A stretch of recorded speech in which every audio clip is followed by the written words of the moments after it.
Landsman by Peter Charles Melman. Narrated by Dan Oreskes.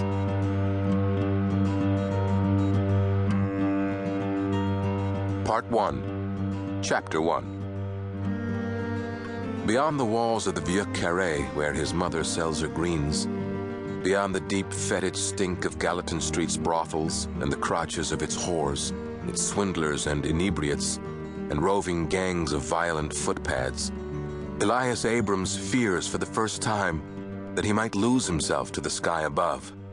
This prospect frightens him because, although he suffers from no lack of courage, unlike the other ragtag immigrant sons with whom he runs, young Abrams rarely dreams of flight. The hours of labor in his mother's small garden plot have trained him to trust the soiling of one's hands in effort above all else. She has instilled in him the belief that land provides life, and as with land, life is meant to be hard-tilled. Thus, for a boy of such industry, the sky is not to be trusted.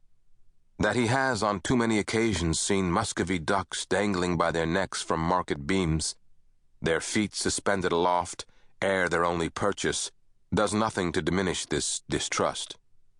So the immensity of the outdoors terrifies him. He has heard rumors of square miles where sugarcane roots fast in clay dirt, and cotton fields reach in all directions, ranging broader even than the width of his outspread arms. Presented the truth of things here in Napoleonville, however, he sees that the rumors do no justice. The sun is high, quivering white. There are no clouds. The dry road crunches beneath his feet. Crickets in the ditchweeds whir for a spell and then cease. The air is heavy and still.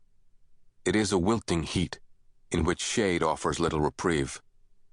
Back in Lafayette City, the New Orleans faubourg where he and his mother live, Elias is known as a boy who stands his ground in the face of anyone who lifts a chin against him. Among the gutters, his aim with brick chunks is truer than most. He swings hickory shafts at whatever skull he thinks earns it, his defense of his mother's small garden plot from which she grows an unfathomable yield, devout.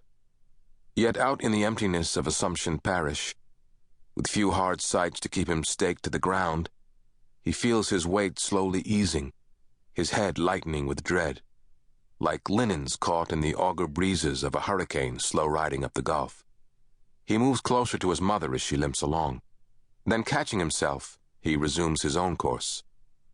Gerda Abrams stops in the dust, shielding her eyes from the sun. Her son halts beside her.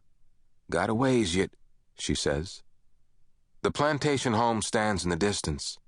Not far from the immigrant waterfront where they live, Elias has challenged the gates of such homes, his fists at iron bars, the St. Charles Avenue and Prytania Street homes where wealthy merchants spare no expense, Corinthian columns, plastered facades, artists imported from Europe, magnificent flower gardens rich with the treacly scents of jasmine and honeysuckle and the odd gardenia transplant, the vibrant blooms of yellow jonquils, red roses, blue flag irises, the variegated petals of rain and spider lilies, the height of hackberry and magnolia trees topping each third story.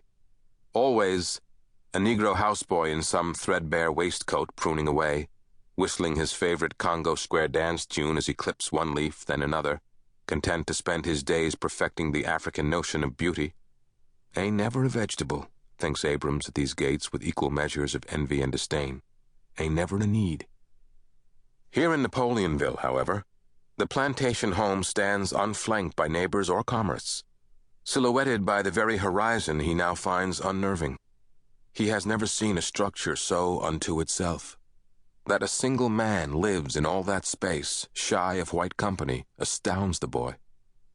24 rooms, that house, Gerda tells her son flatly, suggesting the plantation with a nod.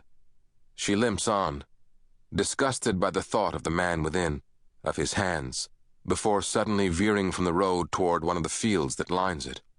The crickets in the weeds cut silent. A straight blade nimble in her fingers, she slices through a stalk of sugarcane low at its base and limps back toward her son, stripping it clean along the way. "Here." He accepts the stalk but makes no move to eat it.